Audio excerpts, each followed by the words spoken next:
E o versículo 33. Mateus, o capítulo 6 e o versículo 33. 36? É 33. Mateus 6 e o versículo 33.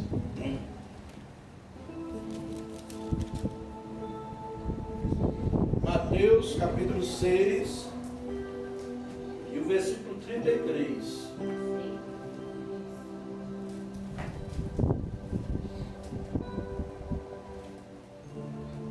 Todos encontraram? Amém? Então vamos ler aqui. Diz assim: buscai, pois, em primeiro lugar o reino de Deus, o seu reino, e a sua justiça, e todas essas coisas vos serão acrescentadas. O que vai ser acrescentado na vida da gente? Alimento, roupa, calçado, abundância financeira, saúde, prosperidade vai alcançar, vai vir na vida da gente. Se você priorizar o reino de Deus, é dar prioridade para o reino de Deus. Se você priorizar o reino de Deus, tudo que você precisa, Deus vai suprir. Ontem nós tivemos um culto maravilhoso ali na casa da mãe do Diego, né? Ela pediu que eu fosse lá dirigir um culto. Aí nós fomos lá como é ali? Vicente Pires, é? Vicente Pires. Aí eu não convidei mais pessoas porque ela mora numa kitnetzinha, né? Então a gente leva muita gente, a pessoa vai ficar até constrangida de receber muita gente, né? E comigo ele já tem intimidade. Ela estava em Portugal, aí pediu oração para mim e pediu que eu fosse lá. E Deus operou maravilhosamente. Eu fui lá porque ela é membro da minha igreja? Não. Apesar que eu procurei saber se o pastor dela permitia que eu fosse. Esse negócio de ficar chamando pastor de outra igreja para ministrar na sua casa está errado, porque você tem que chamar o seu pastor. Agora, ou se você quer convidar um pastor amigo, conhecido, pastor, tem um pastor amigo, conhecido, tá? Porque depois acontece um problema lá na sua casa, aí o pastor, a bomba vai vir para cá, quem vai arrumar sou eu. Não é? Você chama um profeta mentiroso lá do cão, usado pelo diabo, bota a mão na sua cabeça, derrama um bocado de energia ruim que não presta na sua cabeça, aí você vai ficar endemoniado, perturbado, e quem vai ter que ir lá socorrer sou eu. Porque agora quem tem que segurar o pepino sou eu. Então, pergunte antes, pastor fulano, pastor, a missionária fulana, né? A profeta, não sei quem, cuidado, né?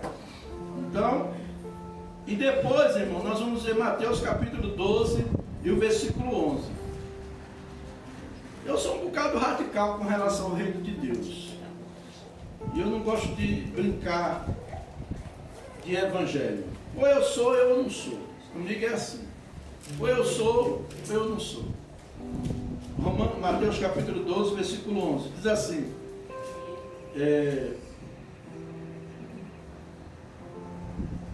Agora eu me embananei todo. É 12 e 11? Eu acho que é o 11 e o 12. Deixa eu ver.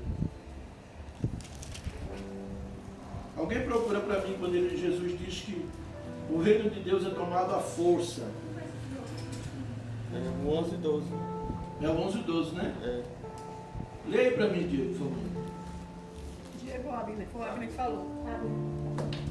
Leia a Bíblia. Desde os dias de João Batista até agora, o reino dos céus é tomado à força. Qual é o capítulo 11 e o versículo 12? É. É que eu confundi. Mateus capítulo 11, versículo. Guarde isso, anote isso aí. Bote a sua caneta e risque embaixo desse versículo. Irmãos, a salvação, ela é de graça. É gratuito. Agora, o reino de Deus é tomado à força. E é tomado à força como? Não é com armas. Nós vimos que no tempo antigo, no Antigo Testamento, Israel, Deus fez uma promessa, né? Hoje nós estamos vendo essa briga do Hamas com Israel. A Palestina pertence aos judeus. Historicamente, profeticamente, é dos judeus. É dos judeus. Quem conhece a Bíblia sabe direitinho que foi a promessa que Deus fez a Abraão. Deus prometeu a Abraão, né? Olha aí, vê, toda essa terra eu te darei. Ele estava onde? Ele estava em Canaã. Canaã, que hoje fica naquela região ali onde está o Coate. E ele disse, ó, toda essa terra que tu vê à tua frente, essa terra é tua. A terra da Palestina estava perto ali do Coate, do Irã, do Iraque, né? Professor de geografia aqui, se eu falar besteira ele vai me pegar. Então ali perto, e ali tem a Palestina. A Palestina, antigamente era Canaã que os judeus entraram. Era Canaã. E foi ali onde os judeus moraram naquele lugar. Deus prometeu. Aí depois no capítulo, do capítulo 13, do versículo 7 e 8, veja aí por favor, capítulo 13, Josué capítulo 13, o versículo 7 e 8. Hoje o tema da nossa mensagem é tomando o reino à força. E é com força mesmo, com força. Josué 13. Josué 13, versículo 7 e 8. O que é que diz aí? Agora, pois, divide a terra por herança entre as 9 tribos e a meia tribo de Manassés. Com a outra metade da tribo de Manassés, as tribos de Ruben e de Gade já haviam recebido a herança a leste de Jordão, conforme Moisés, servo de Javé, lhes havia determinado. Tá vendo? Então ali, do mar Mediterrâneo, eu até estava com o mapa lá em casa, eu ia trazer para mostrar, mas o mapa está tão esculhambado aí, para botar ele, se não tiver com data show, a gente joga o data show, fica mais fácil. Aí a região do mar Mediterrâneo até o Rio Jordão, ali compreende toda a Palestina, e foi a promessa que Deus fez. E Josué, Deus usou Josué para levar o povo a entrar na terra. O povo entrou na terra, era para o povo ter entrado antes, porque quando eles foram para o Egito, José foi para o Egito, porque houve uma grande fome, e Deus usou José para abençoar o Egito. E o Egito foi próspero, e o faraó do Egito colocou José como primeiro-ministro. Antes de qualquer decisão que fosse tomar no Egito, tinha que ser com José. Porque durante o período de fome no mundo inteiro, no Egito tinha comida, e muita comida. Por causa que Deus deu sabedoria a José para administrar. Você tem dificuldade de administrar suas finanças, seja lá o que for, peça sabedoria a Deus que Ele dá. Peça sabedoria. Um aluno lá do Instituto falou, pastor, não sei como é que o senhor aguenta, o senhor é professor, o senhor tem um instituto, o senhor atende o pessoal no aconselhamento, o senhor pastoreia a igreja, como é que o senhor aguenta? Eu digo, rapaz, ele já queria fazer mais, é porque o tempo não deixa, né? Então assim, o reino de Deus, Josué, Deus quando mandou, Deus disse para ele que ia dar Canaã, que ia dar a terra prometida, Deus não falou que ia dar tudo prontinho, que ia ser fácil. A Bíblia diz que haviam gigantes em Canaã. E eles tiveram que brigar contra os gigantes. Para poder tomar posse da terra, eles tiveram que brigar contra aqueles gigantes. Ora, homens pequenos lutar contra gigantes, como é que podia isso? Não tinha como, irmãos. Então aquela guerra era uma guerra espiritual, não era uma guerra natural. Era uma guerra espiritual, mas exigia dos guerreiros, exigia do povo de Deus atitude. Deus vai na frente, mas você precisa tomar uma posição. Você não precisa ficar frouxo, ficar com moleza, né? Não, você tem que ir para cima. Quando Deus vê que você botou o pé e tomou a decisão, as coisas vão acontecer. Agora você fica, vida, azar, oh Jesus. Não, bota o pé. Quando o mar vermelho se apresentou diante deles, o que foi que Deus falou? Manda o povo de Israel que marche. Toca nas águas. O mar vermelho, toca nas águas. Tocou nas águas, as águas se abriu, o povo passou. Está difícil, meu irmão, clama a Deus. Moisés clamou a Deus e Deus abriu o mar. O que está difícil na tua vida? Deus vai abrir o caminho para você. Deus vai abrir o caminho. Ou Ele faz você andar por cima do mar, como Ele fez Pedro andar, ou Ele abre o mar para você atravessar, como Ele fez com Moisés e o povo hebreu. Porque Deus é um Deus de milagres. E quem anda com Deus tem que acreditar em milagres. Se você não acredita em milagre, meu irmão, você não anda com Deus. Então você tem que começar a acreditar em milagres. Amém? Em nome de Jesus. Depois que eles tomaram a terra, moraram ali, habitaram por muitos longos anos, eles passaram por duas diásporas. Uma 586 anos antes de Cristo, a briga dos Macabeus, e outra eles passaram 70 anos depois de Cristo, quando os romanos tomaram a Palestina deles, dominou a Palestina, e expulsou os judeus. Os judeus, no ano 70 depois de Cristo, os judeus foram expulsos de sua terra. Aí você diz assim, mas como é que Deus prometeu uma terra? Eles entraram na terra e agora eles foram expulsos da terra. Que incoerência é essa? Deixa eu falar um negócio. Tudo que Deus faz é obedecendo princípios. Deus trabalha em cima de princípios. Deus não trabalha aleatoriamente, né? Nós vemos que lá em Deuteronômio, capítulo 28, o versículo 1 até o 14, nós não vamos ler, mas eu quero que você anote, para você ler em casa direitinho, né? Aliás, vamos ler. Deuteronômio, capítulo 28, versículo 1 ao 14. Cada um vai ler um versículo. Deuteronômio, capítulo 28.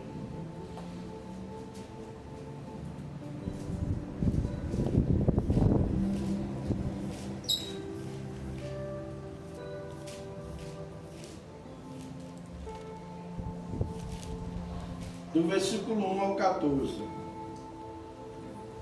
O versículo 1 diz assim: se atentamente ouvires a voz do Senhor teu Deus, tendo cuidado de guardar todos os seus mandamentos que hoje te ordeno, o Senhor teu Deus te exaltará sobre todas as nações. Deus vai te exaltar.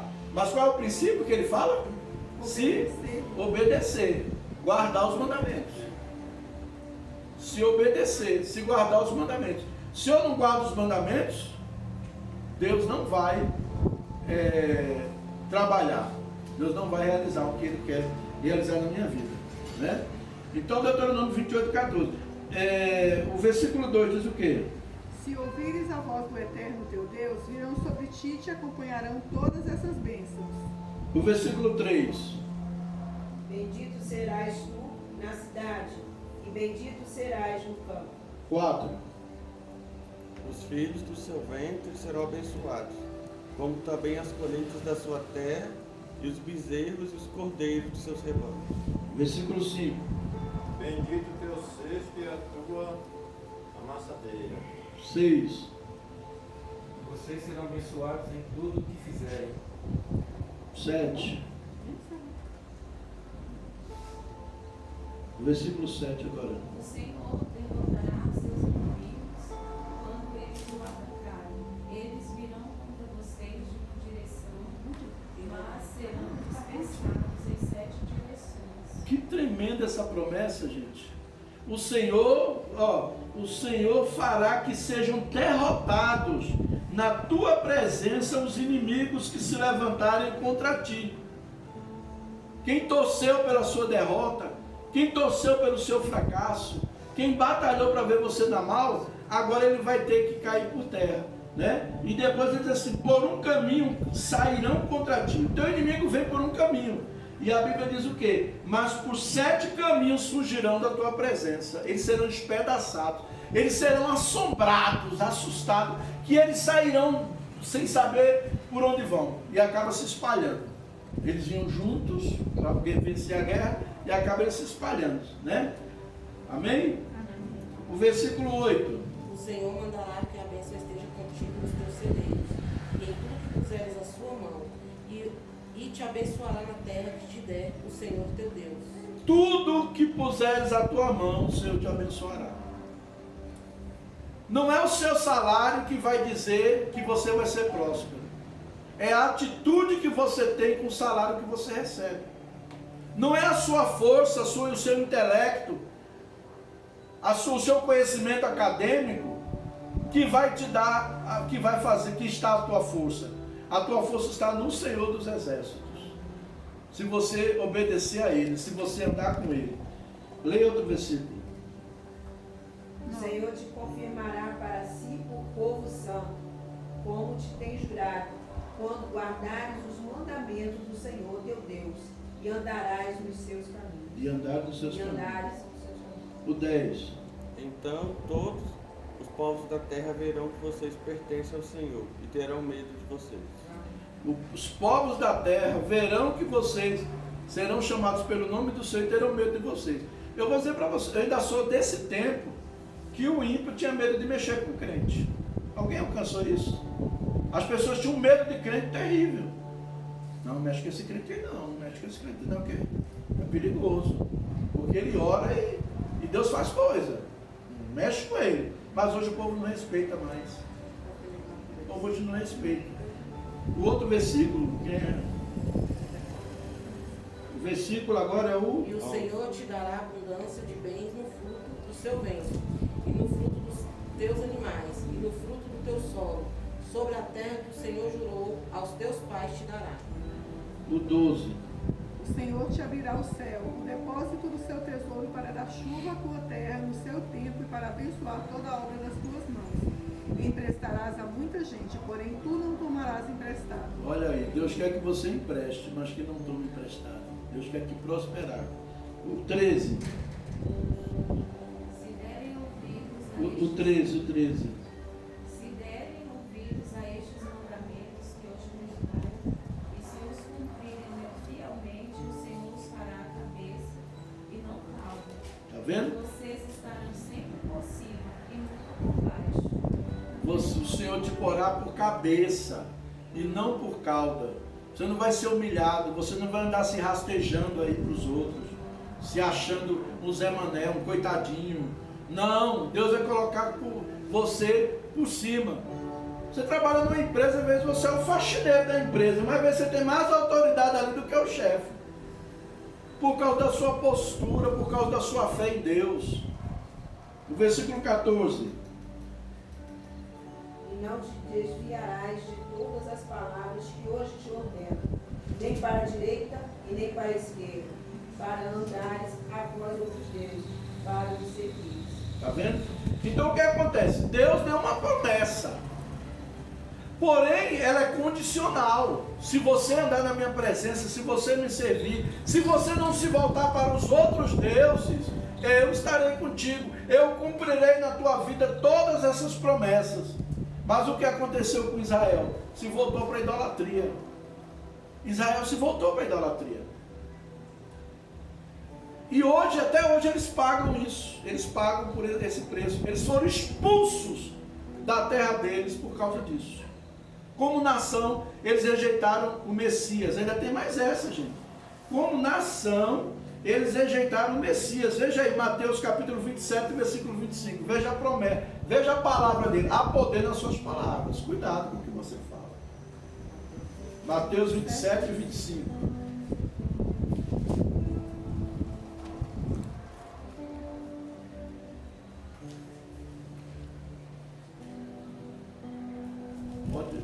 Pode ler para mim. Mateus 27, 25. Ah. E todo o povo respondeu: caia sobre nossas cabeças o seu sangue e sobre os nossos filhos. Está vendo? Quando Jesus foi crucificado, a mulher de Pilatos teve um sonho à noite, não dormiu. E ela contou para ele: não intente o mal contra esse inocente, porque eu não tive paz, eu não dormi a noite inteira. Aí Pilatos chegou para eles e perguntou o que eles queriam, se soltasse Barrabás ou Jesus. O que foi que eles disseram? Barrabás. E Pilatos lavou as mãos. Quando Pilatos lavou as mãos, o que foi que eles disseram? Caia sobre a nossa cabeça, sobre os nossos filhos, o sangue deste inocente.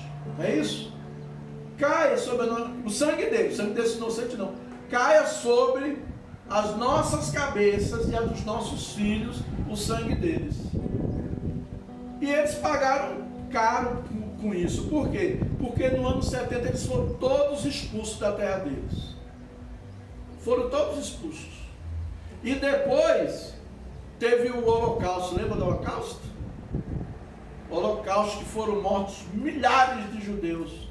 E judeus se espalharam pelo mundo inteiro. Muitos de nós aqui temos descendência judaica e nem sabemos.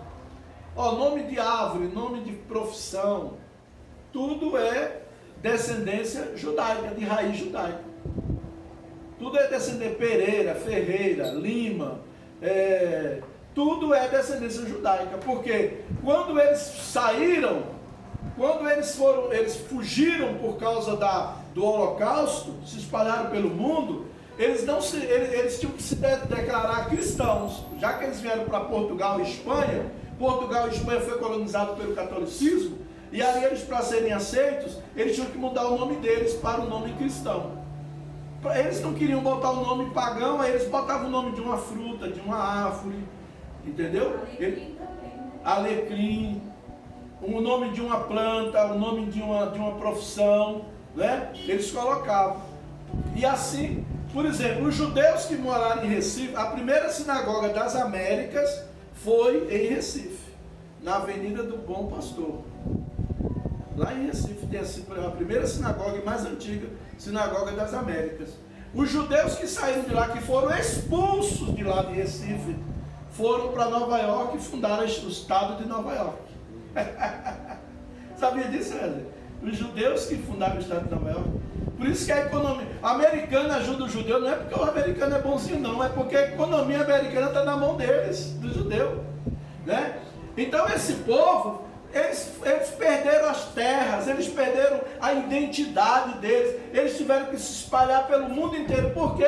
Porque não obedeceram. Não obedeceram. A desobediência faz isso, né? A desobediência. Então, hoje, o que acontece? Em 1948, por um voto de Oswaldo Aranha, o Estado de Israel voltou a se chamar, a nação foi restituída, um pedaço apenas, foi apenas uma parte, foi restituído para Israel, foi fundado novamente o Estado de Israel, reconhecido pela ONU e pelas nações, menos as nações árabes. Né? As nações, porque é uma briga de irmãos ali. Os árabes são de Ismael e os judeus são de Isaac. É briga de irmão, briga de família, né? Então eles foram restabelecidos. E Jesus falou que quando o sinal da vinda de, preste bem atenção nisso aqui, um dos sinais da vinda de Jesus era que a figueira ia florescer. E quando Jesus falou na figueira, ele falou de Israel, que os judeus iam voltar todos. E os judeus de todo mundo iam voltar para suas terras. Em 1948, desde 1948, que volta o judeu para Israel. E tem voltado. Agora mesmo com essa guerra, um monte de judeu que estava em vários lugares do mundo estão lá. Né? E eles estão com... Jesus prometeu que era o sinal da volta de Jesus. Então preste atenção, 1948, nós estamos em 2021, teve uma época que teve 2023. Eu falei quanto? 21? Eu estou atrasado. É idade, gente, galera. Então o que acontece? Houve uma época, uma guerra chamada Guerra dos 6 Dias, que aconteceu entre Israel e Egito. E o rei do Egito de repente mandou parar a guerra. Isso aí tem noticiário do Jornal Nacional da época. Eu vou procurar e vou mandar para vocês. O rei do Egito parou a guerra. E o repórter perguntou: por que o senhor parou a guerra? Por que vocês pararam a guerra? Vocês estavam vencendo. O número de soldados de vocês era maior. Ele falou assim: porque nós paramos a guerra, porque nós vimos o anjo de Deus com a espada relampejando na frente do exército de Israel. Aleluia. O anjo de Deus está na sua frente, irmão.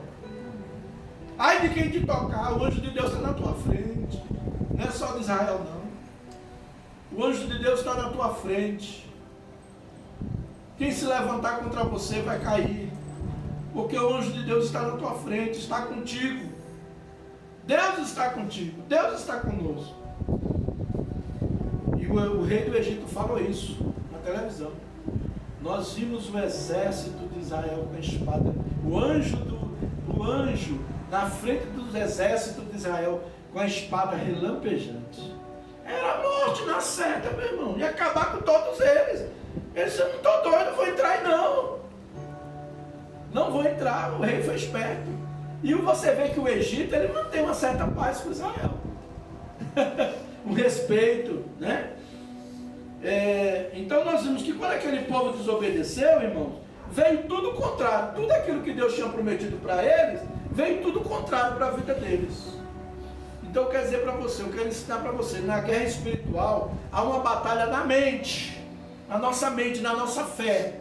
O diabo tem trabalhado contra a igreja, na mente das pessoas, na mente dos crentes. E tomar o reino de Deus à força, irmãos, não é pegar uma arma, não é pegar uma espada, um revólver, não é nada disso. Tomar o reino de Deus à força é você colocar em prática os princípios bíblicos, e é doloroso. Não é fácil. E eu vou colocar eles aqui para vocês. Quais são os princípios bíblicos que são dolorosos, que requer persistência, e muitas vezes nós não temos disposição para isso? O primeiro deles é ter uma vida de oração. Filipenses 4, versículo 6, ele diz: não andeis ansiosos por coisa alguma, antes as vossas petições sejam apresentadas diante de Deus, através da oração e da súplica. A oração, onde nós estávamos ali, novamente falando, da casa da mãe dele, foi muito bom ontem, né? Eu vi minha esposa remando um barco, com um monte de coisa assim atrás, mas não era coisa, carga pesada, coisa ruim não, era coisa boa. E ela remando, E aí eu comecei a falar, rema. Eu vi ela remando, e era tanta coisa boa, e ela feliz, ela estava feliz, remando feliz. Então, minha mulher ora, irmão, graças a Deus.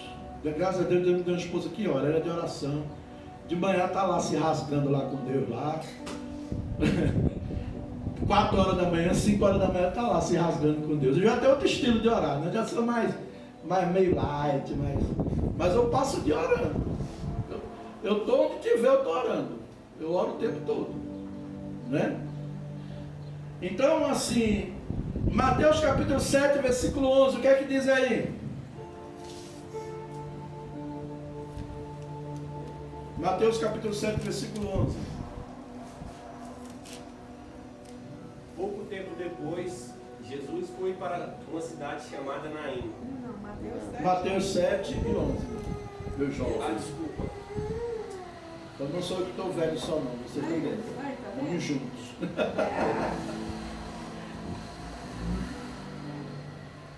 Vocês, mesmo sendo maus, sabem dar coisas boas a seus filhos. Quanto mais o Pai de vocês, que está no céu, dará coisas boas aos que lhe pedirem. Se eu sou mau, eu não mato, eu não roubo, mas não tenho coração. Eu me magoo fácil, né? E se eu me magoar, eu quero logo ir lá e estrangular você. Quero mesmo. Não vou mentir, não. Não sou hipócrita. As pessoas às vezes têm dificuldade de se relacionar comigo porque minha vida é um livro aberto. Eu sou transparente. Eu sou o que sou. Eu não boto capa, eu não fico me escondendo para ninguém, não. O que eu tenho de falar, eu falo mesmo e acabou. Gostou? Te magoei? Me perdoe em nome de Jesus. Mas é verdade. Você quer ouvir de novo? Mas é verdade. Marcos capítulo 11, versículo 24.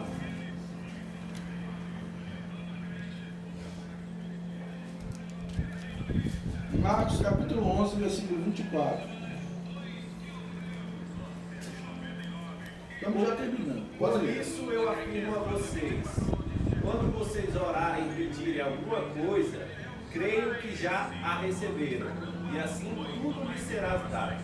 Está vendo? Se você pedir alguma coisa em meu nome, Jesus está dizendo ali, se você pedir, será concedido, irmão. O que é que você precisa? Você vai ficar se humilhando para político, se humilhando para não sei quem, se rastejando para não sei quem. E você, em vez de chegar na presença de Deus logo e pedir, chegar na presença de Deus e chegar para Deus e pedir. Às vezes a gente conversa alguma coisa com um político assim, que é da alçada deles mesmo, a gente votou neles, e a gente tem que cobrar deles também. mas a nossa prioridade não é aqui. O nosso reino não é daqui. O nosso reino é eterno. E nós temos que buscar em Deus. Eu estou lá com o meu lote lá, a construtora esperando para construir, e um buraco, precisa de barro. Aí eu fui, né? Trabalho aqui na cidade, Neide e o Neto mesmo sabe que eu estou envolvido com esse pessoal da política tudinho aí, conheço todos eles, tudo. Fui pedir ajuda. Tacaram um aterro lá no nome daquilo, um entulho lá que só o sangue, só raiz de planta. O cara falou, isso aqui não serve não, se construir em cima disso aqui a casa cai. Aí demorou, fiquei para eles tirarem pelo menos, porque só para tirar o cara estava cobrando 4 mil reais para tirar. Eu digo, não tem. Aí eu orei, chamei a pastora Zaraí, pastora Zaraí, vamos lá no meu lote. A gente foi lá, orei lá no lote. Quando foi no outro dia, eles foram lá e tiraram de tudo. Ontem eu falei para Deus, Deus, olha, eu como homem, como ser humano, eu fiz a minha parte. Eu recorri atrás de empréstimo, eu recorri à prefeitura, eu recorri até ao camarada da cascalheira para ver se ele me socorria. Ninguém abriu a porta para mim. Eu estou trazendo para o Senhor agora. Está na tua mão. Eu como homem fiz a minha parte. Não estou me acomodando, fiz a minha parte. Agora, toma conta. O Senhor vai mandar aquele barro ali. O cara disse que eram uns 20 caminhões de barro que tem que botar lá. Buraco, né? Mas é assim mesmo. E meu carro está lá na oficina. Falta um pouquinho para terminar, mas vai sair também em nome de Jesus. Eu creio, eu tenho fé. Eu e o Wesley, né, Wesley? O Wesley que tomou essa empreitada comigo aí. E graças a Deus. E nós vamos conseguir, em nome de Jesus. Então, amados, primeiro nós precisamos ter uma vida de oração. Não adianta. Uma vez, eu estava falando com uma pessoa, muito próxima a mim e tudo. Eu falei, você tem esse comércio aqui, mas você tem, na hora que não tem cliente aí, entra lá atrás, vai lá, ora, dobra o joelho, clama a Deus. Se depender de minha oração, não vou para frente. Meu Deus.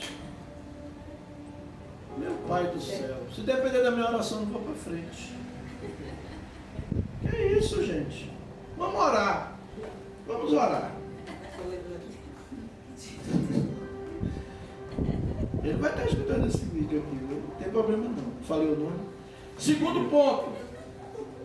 Estudar e praticar a palavra de Deus. Josué capítulo 1, versículo 8. Estudar e praticar a palavra de Deus. Josué capítulo 1, versículo 8. O que é que diz aí? Relembre continuamente os termos deste livro da lei. Medite nele dia e noite, para ter certeza de cumprir tudo que nele está escrito. Então você prosperará e terá sucesso em tudo que fizer. Está vendo? Meditar na palavra, no livro da lei, observar todos os dias da sua vida, para ver o que nele está escrito, o que eu estou fazendo errado. Muito crente erra porque deixa de ler a Bíblia, sabia? A gente precisa estar lendo direto. Existe uma coisa na pedagogia chamada repetição. Um dos elementos da pedagogia, um dos componentes chama-se repetição, não é verdade? Os pedagogos, os professores aqui, né, Cláudio? Chama-se repetição. Você estuda até o 5º ano, aí do 5º ao 9º ano você vai rever coisas que você estudou do primário, do 9º ano em diante você vai estudar, rever coisas, aliás, do 1º ano do ensino médio até o 3º, você vai repetir tudo que você estudou no Fundamental 2, tudo, de outra forma, mas tudo. Então, é bem prático isso, a repetição. Quando nós lemos a palavra, aquilo fica no nosso coração. A gente tem que encher o coração da palavra de Deus. Mas as pessoas querem encher o coração de internet, de WhatsApp, como é o nome? Instagram, de grupo de família. Misericórdia, eu já saí de uns 10 e saí quantas vezes precisar. Porque o grupo nojento. A pessoa quer desabafar, mas a mulher amanheceu de TPM e manda uma mensagem já escrachando todo mundo do grupo. Ninguém tem nada a ver. Mas aquela TPM daquela infeliz veio para magoar os outros, sem necessidade. Eu saio mesmo, não quero saber não. Eu tenho um grupo da igreja. Mas se começar alguém postar coisa lá, eu travo ele para acabar, para não ficar jogando coisa. Indiretas, né? Jogando em direto. Né? Eu até mandei, a Cida até me procurou, mandei um vídeo. Ô pastor, eu fiz alguma coisa. Eu digo, a Cida está com a fome de Deus, querendo obedecer a Deus mesmo. Né? Ô pastor, eu magoei o senhor. Eu digo, não, minha filha, eu mandei esse vídeo para todo mundo. Eu mandei para todo mundo. Sinal que ela está vendo os vídeos que eu mando, né? Porque quando eu mando um vídeo, irmão, tudo que eu não mando besteira, não. Eu mando para edificar você. Né? A gente não tem muitos cultos na semana, a gente só tem um culto na semana no momento. Então eu quero edificar você lá no seu trabalho, no momento que você está de lazer, de almoço, você vai assistir aquele vídeo. Esse culto, essa pregação é gravada, eu mando para os que não vieram, porque eu quero edificar. Mas eu já ouvi pessoas, não falou para mim, mas falou para outra pessoa e eu estava perto, teve a infelicidade de eu estar perto.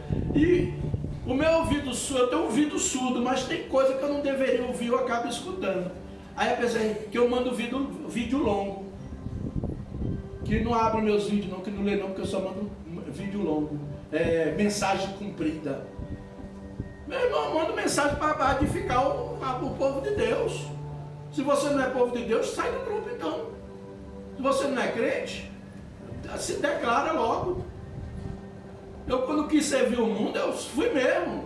Não nego não, todo mundo sabe. Eu fui servir o mundo, eu fui mesmo. Fiquei na igreja enrolando, brincando de crente, trapaceando os outros, com duas faces, fingindo que era crente. Não. Não finja que é crente. Seja você. Mesmo que você venha para a igreja todo estrambelhado, mas venha, todo estrambelhado. Mas mostre que você está estrambelhado. Não fique com cara de santo, arrotando santidade aqui, com a vida toda estrambelhada, não. Porque tem pessoas que estão com a vida toda estrambelhada e quer arrotar a santidade. Quer arrotar a santidade. A vida toda, ele olha para os outros, mas não olha para ele, né? Então nós precisamos meditar na palavra. Salmo 119, versículo 9, ele diz assim, ó: de que maneira escondi a tua palavra no meu coração para eu não pecar contra ti. Salmo 119 e o versículo 9. E depois no versículo 11, ele diz: de que maneira pode um jovem conservar puro o seu caminho? Observando segundo a tua palavra. Então, se eu quero ter uma vida de santidade, se eu quero andar com Deus, se eu quero saber a vontade de Deus para a minha vida, eu preciso fazer o quê? Estudar a palavra e meditar nela. Porque muitas vezes a gente só quer pegar a palavra aquilo que agrada a gente. Hoje nós estamos vivendo esse evangelho. Os pastores hoje em dia só pregam nas igrejas, a maioria, não é todos, né? Mas a maioria das igrejas hoje é pregação para massagear o seu ego. Para você sair todo feliz. Nossa, que pregação. Ai, que maravilha, que pregação.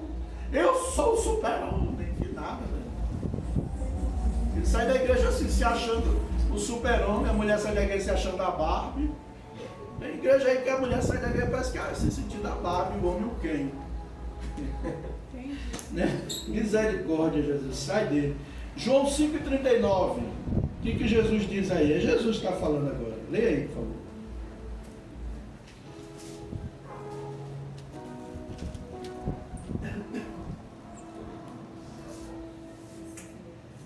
Alguém pode ler? Vocês estudam cuidadosamente as Escrituras, porque pensam que nelas vocês têm a vida eterna. E são as Escrituras que testemunham a meu respeito. As Escrituras que testemunham a respeito de Jesus. Então nós temos que ler, estudar, meditar. Não seja um crente relaxado. Tem crente que tem tempo para tudo. Eu estou cansado de ler a Bíblia. Não, irmão. Tem tempo de ler a Bíblia sim. Você não tem tempo de assistir internet? Você não tem tempo de assistir o futebol? Não perde o futebol? Você não tem tempo de assistir até o Big Brother? Eu acho que como é possível que um crente se passe para assistir o Big Brother? Mas tem crente que assiste. Né? Então essa é, infelizmente, 2 Timóteo 2,15, ele diz: procura apresentar-te a Deus como obreiro aprovado, que não tem de que se envergonhar e que maneja bem a palavra da verdade. Terceiro, obediência. Então nós temos o primeiro princípio é vida de oração. O segundo princípio é estudar e praticar a palavra de Deus. O terceiro princípio é obediência. Romanos capítulo 15, versículo 1. E é que diz aí? E outro lê para mim, 1 Samuel capítulo 15, versículo 23. Romanos 15 e o versículo 1. Isso. Nós que somos fortes, devemos ter consideração pelos fracos. É 15 esse aí? É. Romanos? É porque minha... Não, essa mesmo. Essa aí. É, pode ler. transgressão. É porque a dela é atualizada, né? Nós que somos fortes, devemos ter consideração pelos fracos e não agradar a nós mesmos. E não agradar a nós mesmos. Isso mesmo, essa aqui que eu queria ler. Não procurar agradar a nós mesmos. Se eu estou buscando a Deus, eu vou procurar agradar quem? Vou procurar agradar a Deus. E como é que eu vou agradar a Deus? Aí nós vamos entrar agora em alguns princípios. 1 Samuel 15, 23. Quem achou? Pois a rebeldia é como o pecado da feitiçaria, e a arrogância como o mal da idolatria. Assim como você rejeitou a palavra do Senhor, ele o rejeitou como rei.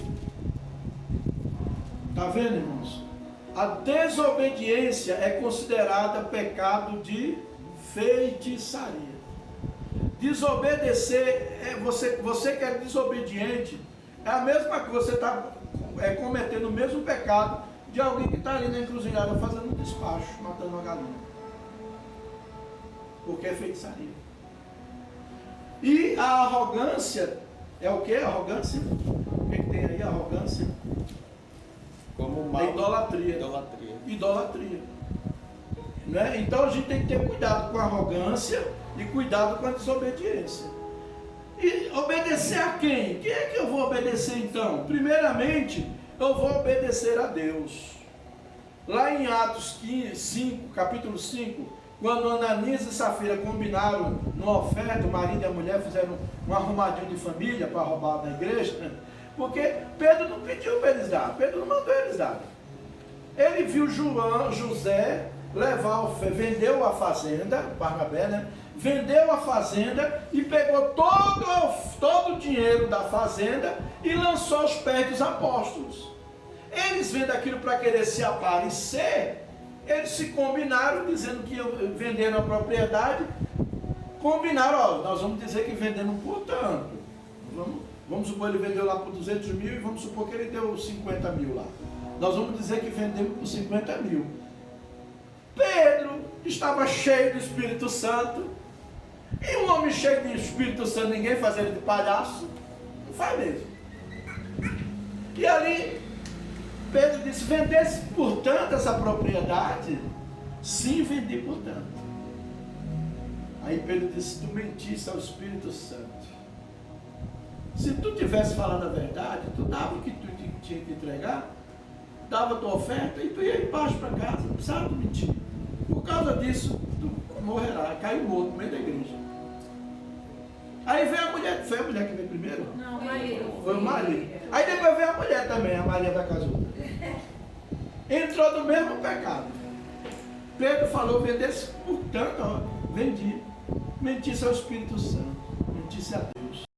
Pedro estava cheio do Espírito Santo. Quem estava fazendo a pergunta era o Espírito Santo através daquele homem de Deus. Não se atreva a mentir para o homem de Deus. Não se atreva a mentir para o homem cheio do Espírito Santo. Você vai se arrebentar. Você vai se arrebentar. E ali, eles mentiram, os dois. Caiu morto. Morta também. Foram levados. Ele não podia ter sido... foram brincar, irmão. O problema das pessoas é que elas querem brincar de evangelho. E querem brincar com a cara de quem Deus está usando. A gente tem que ter muito cuidado e levar o evangelho a sério. Levar a seriedade. Então, primeiro nós temos que obedecer a Deus. Está lá em Atos 5, né? Quando ele fala que o Espírito Santo é Deus. Depois, nós temos que obedecer às autoridades constituídas. Eita, pastor, e é? É sim. Nós temos que obedecer às autoridades. Eu tenho que obedecer ao Lula, se você gosta dele ou não, você tem que obedecer ao seu presidente. E agora? Agora, meus irmãos, a lei que ele lançar, que for contra os princípios de Deus, você não é obrigado a obedecer. Ninguém é obrigado a obedecer um líder que está saindo fora do princípio de Deus, querendo fazer você praticar algo contra os princípios de Deus. Nem presidente, nem ninguém. Se é contrário à palavra de Deus, eu não vou fazer, porque a palavra de Deus diz assim, assim, assim, eu sou o servo de Deus. Então você vai para a guilhotina, vou cantando aí. Estou baixando para o céu, onde os santos já estão, estou alegre. Estou marchando para o céu. E nem uma vez eu estava evangelizando na favela, minha mãe disse, tem medo de não evangelizar esses bandidos aí e depois eles te matarem, não? Eu falei, eu não. Eu sei para onde vou, eles que vão para a cadeia, eu vou para o céu. Se eles me matarem, eu vou para o céu, eu sei para onde eu vou, meu irmão. Eu tenho convicção para onde eu vou, não tenho uma sombra de dúvida. Uma vez uma pastora perguntou para mim assim, pastor, o senhor tem medo de ir para o inferno? Eu digo, não, nem penso nele, porque eu não vou para lá. Nem quero saber como ele é. Eu sei para onde eu vou. Tenho muita certeza para onde eu vou, né? Então, nós temos que obedecer às autoridades, toda autoridade, preste bem atenção, isso aqui é muito sério, tem muito crente apanhando, sofrendo por causa disso.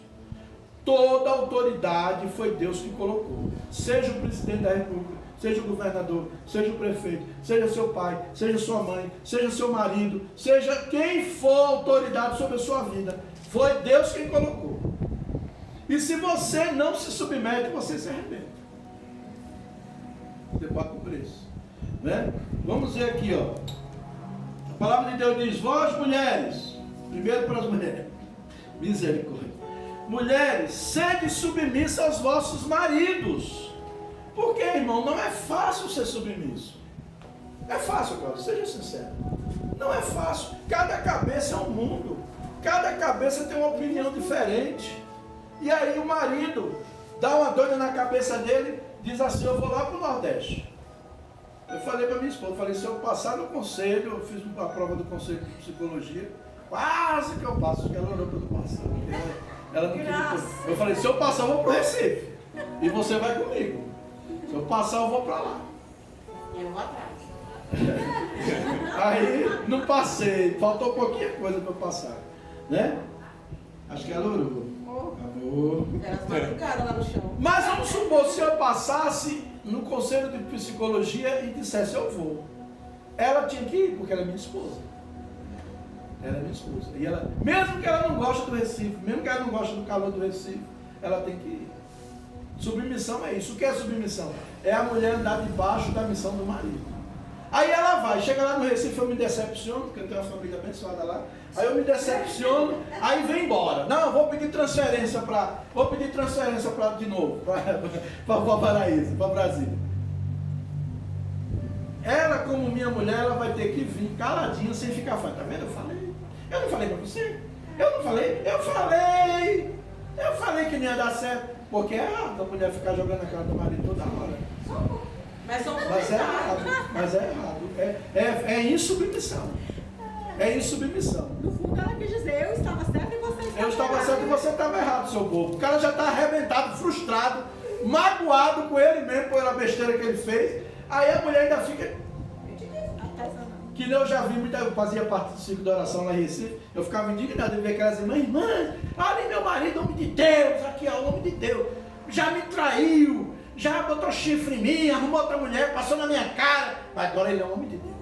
Gente, precisa ficar jogando na cara que o homem traiu ela, precisa ficar falando, já passou, quem vive de passado é museu, meu irmão, professor de história, de geografia também, né?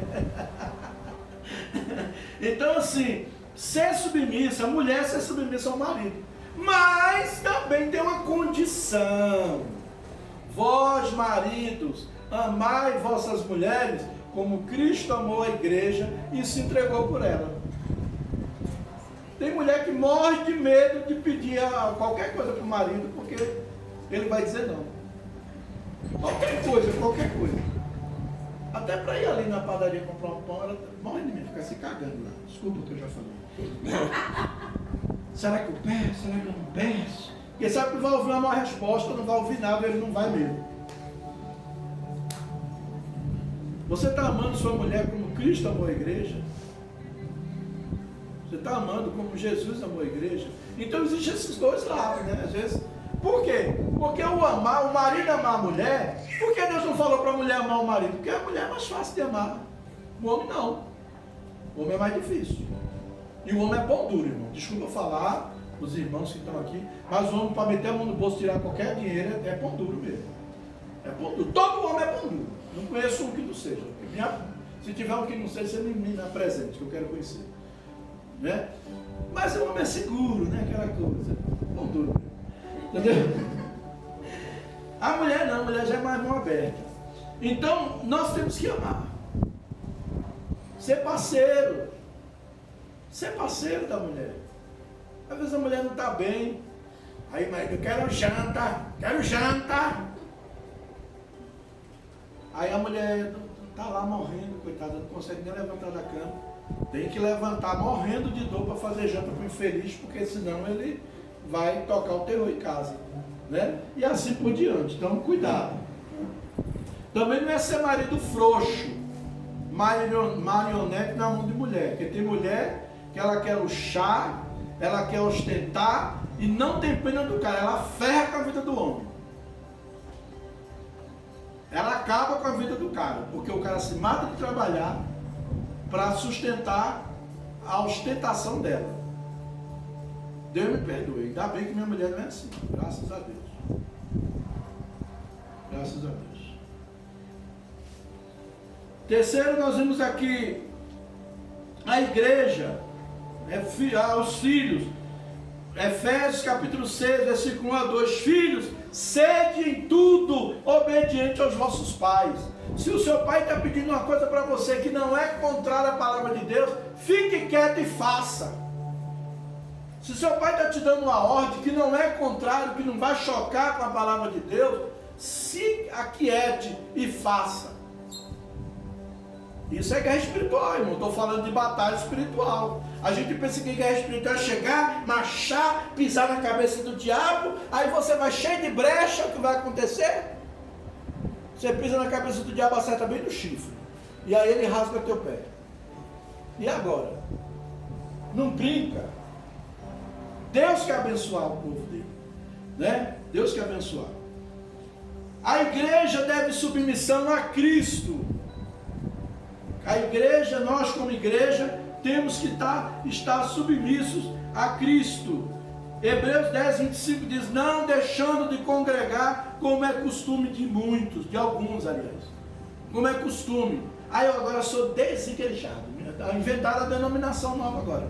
Desigrejado. Eu sou a igreja. Não, você não é igreja. Você é um membro da igreja. Você é um membro do corpo de Cristo.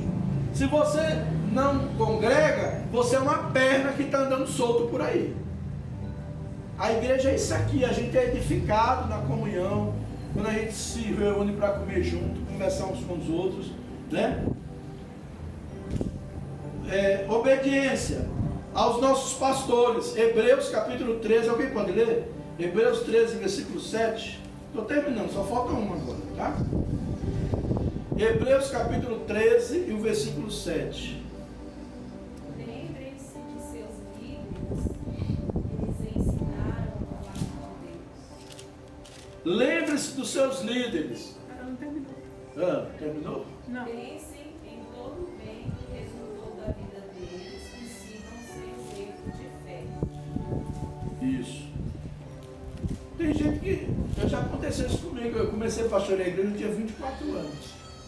E já peguei muita gente que veio arrebentado financeiramente, arrebentado no casamento, arrebentado na saúde. E Deus começou a abençoar, começou a prosperar. A pessoa ajustou o casamento, resolveu o problema da saúde, resolveu o problema financeiro. A igreja não me serve mais, está pequena. Essa igreja aqui não é mais para mim. Aí vai para uma igreja grande, chega lá, fica perdido, porque ninguém conhece ninguém. E não tem um pastor que está ali cobrindo a vida dele. Se arrebenta e se desvia quando vê, encontra o pessoal não. E aí, paz, meu irmão, tudo bem? Não, eu não sou mais crente não. Ah, é? E como é que está a sua vida? Está pior do que era antes. Já peguei gente assim. Como é que está a sua vida? Está pior do que era antes. Meu querido, volta. Você sabe onde é, vai lá. A gente está lá, tá bom? Então, amados, Deus coloca o pastor na vida do crente para abençoar a vida dele. Deus coloca o pastor para abençoar a vida do crente. E Deus vai pedir conta de cada ovelha que Ele colocou na minha mão. Deus vai pedir conta. Cadê o fulano? Cadê o ciclano? Deus vai pedir conta. Então, se eu pedir alguma coisa para vocês que for contra a palavra de Deus, ele diz, pastor, sinto muito. Eu lhe amo, senão eu não vou muito com a sua cara, estou lhe aguentando aqui. Mas eu não vou fazer isso não, porque a palavra de Deus está dizendo que não é para fazer. Isso está sendo contrário à Bíblia. Eu não vou fazer. Entendeu? Pode falar mesmo, não tem problema não. Né? Outra coisa, os empregados devem obedecer os seus patrões. Deve obedecer o seu patrão. Tem empregado, irmão, que torce pela miséria do patrão. Cara, se teu patrão fechar, tu está desempregado, infeliz. Tu tem que orar e torcer para ele ir para frente. Senhor, abençoa meu patrão, faz que ele cresça, que ele enrique e que eu me torne gerente dessa empresa. Que eu saia dessa função que eu estou, ganhando salário mínimo, que eu venha ganhar 10 salários mínimos aqui. Deus pode fazer isso? Pode. Se submeta. O patrão, ô fulano, podia ficar 10 minutinhos a mais hoje? Né? Tá. Não, posso não, eu trabalho até 6 horas era de eu sair. Tem empregado abusado assim. Quando está desempregado, fica murmurando.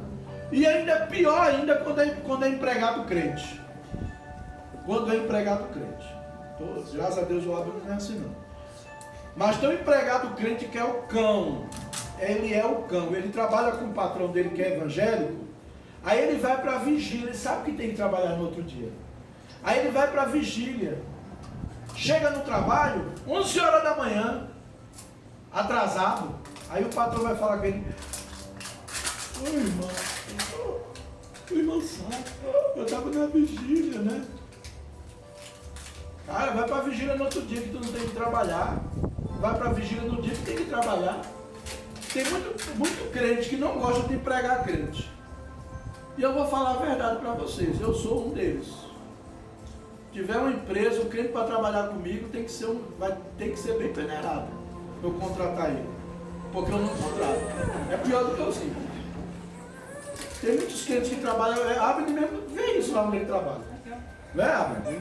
Abner trabalha numa empresa do meu sobrinho. E lá de vez em quando eles botam a gente lá da igreja deles para trabalhar com eles. Tem dado dor de cabeça, bota ele na justiça, faz presepada, rouba eles. É crente, é irmão da igreja. Parece que agora eles fecharam a porta para eles, né? Não sei. Tomara, né? Porque da crente eles abrem de novo. Entendeu? Então isso é muito sério. O Abner está lá trabalhando, quietinho, o jeitinho dele lá, mais de ano já, né? Está lá. Graças a Deus. Então não é todos, né? Não estou dizendo todo empregado crente não presta. Mas eu vou dizer para você, a maioria dos crentes que trabalham com crente não presta. A maioria. Infelizmente, eu queria dizer que era a minoria, mas não é não, é a maioria. Porque ele não valoriza, porque ele acha que o patrão dele, ele não é o patrão, é o pastor dele. Ele acha que o patrão dele é o pastor dele. Amém? Então até aqui, é isso que eu queria falar, esses pontos, tá bom? E observe, vamos observar oração, estudo da palavra, amém? Amém. Os princípios que nós não podemos abrir mão deles jamais. Vida de oração, estudo da palavra e obediência. Não esqueçam nunca esses princípios. Amém? Amém. Vamos orar. Para entrar na guerra a gente tem que estar revestido. Isso aqui são revestidos. Eu estou preparando vocês para se revestir para entrar na guerra. Porque chega um momento, irmão, quando você coloca a palavra de Deus em prática, você ora e Deus responde. Você vê a oração acontecer na hora. Você vê Deus agir na hora. Mas tem um preço. É aquilo que eu falei. A salvação é de graça, mas o reino de Deus é tomado à força.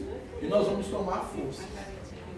Amém? Quem está disposto a tomar o reino de Deus à força? Vê prosperidade na sua vida, vê saúde, vê sua oração sendo respondida. Vamos ficar de pé, vamos orar nesse momento, agradecendo a Deus. Aleluia. Oh, rebassurianda arabaxaia. Pai, em nome de Jesus, eu quero agradecer nesta manhã por esta palavra que o Senhor trouxe aos nossos corações. Ajuda-nos a sermos praticantes da palavra, não meramente ouvintes, como diz Tiago, que nós venhamos praticar a palavra, que tudo que nós aprendemos, nós venhamos colocar em prática nas nossas vidas, Pai. Em nome de Jesus, em nome do Senhor Jesus Cristo, eu te peço nesta manhã, abençoa a vida de cada irmão, abençoa a vida de cada um, esteja preparando, eles estão recebendo ferramentas para trabalhar, para guerrear, em nome de Jesus, para entrar no mundo espiritual e conquistar. Oh, Rabassurianda, nós vamos tomar a herança que é nossa, nós vamos tomar as promessas que Deus fez para nós vamos tomar a força, nós vamos matar a nossa carne, matar o nosso eu e deixar com que o teu nome seja exaltado, o teu nome seja engrandecido nas nossas vidas, que nós possamos ser reconhecidos como homens de Deus, como mulheres de Deus, em nome de Jesus, em nome de Jesus, em nome de Jesus. Aleluia, glória a Deus, aleluia. Obrigado, Deus, em nome de Jesus. Amados, nós vamos encerrar.